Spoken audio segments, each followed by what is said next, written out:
हरियाणा में जिस आयुष्मान योजना को सरकार अपनी सबसे बड़ी उपलब्धि बताती है, दरअसल वही योजना इस समय सरकार को भारी पड़ती दिख रही है, क्योंकि हरियाणा के 650 से ज्यादा अस्पतालों में आयुष्मान कार्ड के तहत प्राइवेट अस्पतालों द्वारा किए गए इलाज का भुगतान लंबे समय से नहीं हुआ है, जिसके चलते प्राइवेट अस्पताल संचालकों ने 7 अगस्त से आयुष्मान कार्ड धारकों का इलाज न करने का ऐलान कर दिया है और हड़ताल पर बैठ गए हैं।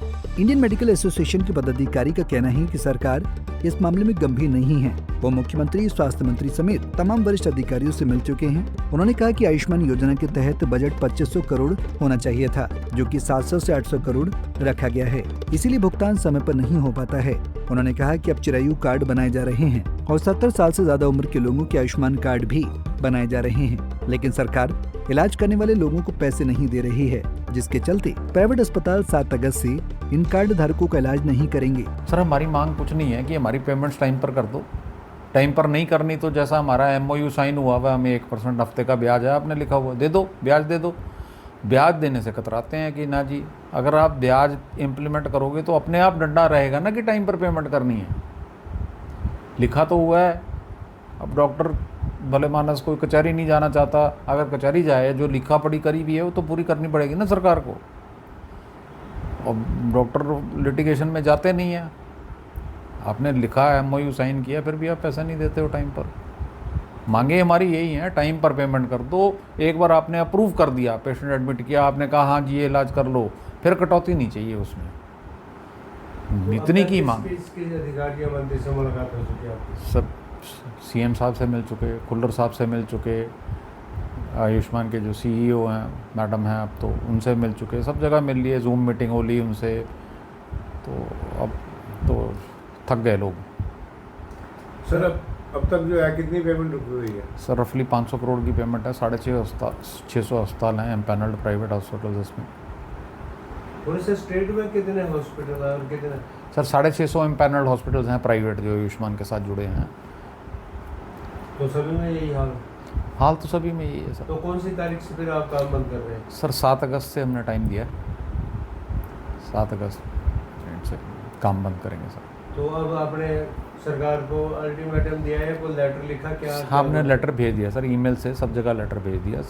CM को भी भेज दिया, आयुष्मान CEO को भेज दिया, DGHS को भेज दिया, सबको हमने भेज दिया, अवगत करा दिया कि इन हालात में हम काम नहीं कर पाएंगे सर। जो देखो सर, जब भी हम शोर मचाते हैं, अल्टीमेटली मीटिंग पे बुलाते हैं, थोड़ी पेमेंट हमें रिलीज़ कर देते हैं। परमानेंट हल नहीं है सर, परमानेंट हल तो चाहिए ना सर।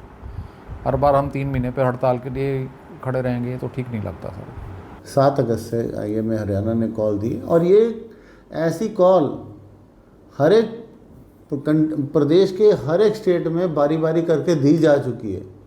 और आपको जान के हैरानी होगी, पीछे कुछ महीनों पहले हमारे देश के शीर्ष नेतृत्व का गृह राज्य गुजरात, उसमें डॉक्टरों ने स्ट्राइक की कि 300 करोड़ के RSBY के आयुष्मान भारत की पेमेंट पेंडिंग है। तो अगर आपने पेमेंट करनी ही नहीं है, और या तो सिविल अस्पताल करो। सिविल अस्पताल में आप इतना मरीज को कॉन्फिडेंस दे नहीं पाते कि वो वहाँ जाए। पहले राज्यों में था कि एक समन्वय था सरकारी और प्राइवेट में, अब तो सारा कुछ प्राइवेट से कराया जा रहा है और अपनी जिम्मेदारी से भागने की चेष्टा है। तो ये तो कभी चलेगा नहीं ना। इंडियन मेडिकल एसोसिएशन के पूर्व अध्यक्ष ने कहा कि अगर आयुष्मान कार्ड धारकों का इलाज नहीं हो पाता है तो इसकी जिम्मेदारी स्वास्थ्य विभाग के उन अधिकारियों की होगी जो बैठकें करने के बावजूद उनमें लिए गए फैसलों पर अमल नहीं करते। उन्होंने कहा, जब ये योजना शुरू हुई थी उस समय वो भी समिति के सदस्य थे। उस समय उन्होंने कहा था कि सरकार इतनी बड़ी योजना ला रही है, इतना पैसा कहां से आएगा, लेकिन उनकी बातों को नजरअंदाज कर दिया गया। अब सरकार को देश भर में इस स्कीम के तहत करोड़ों रुपए भुगतान करना है। उन्होंने कहा कि सरकार इंफ्रास्ट्रक्चर बनाई जा रही है, ऊपर से डॉक्टर उपलब्ध नहीं है। ऐसे में लोगों के स्वास्थ्य के साथ भी खिलवाड़ हो रहा है।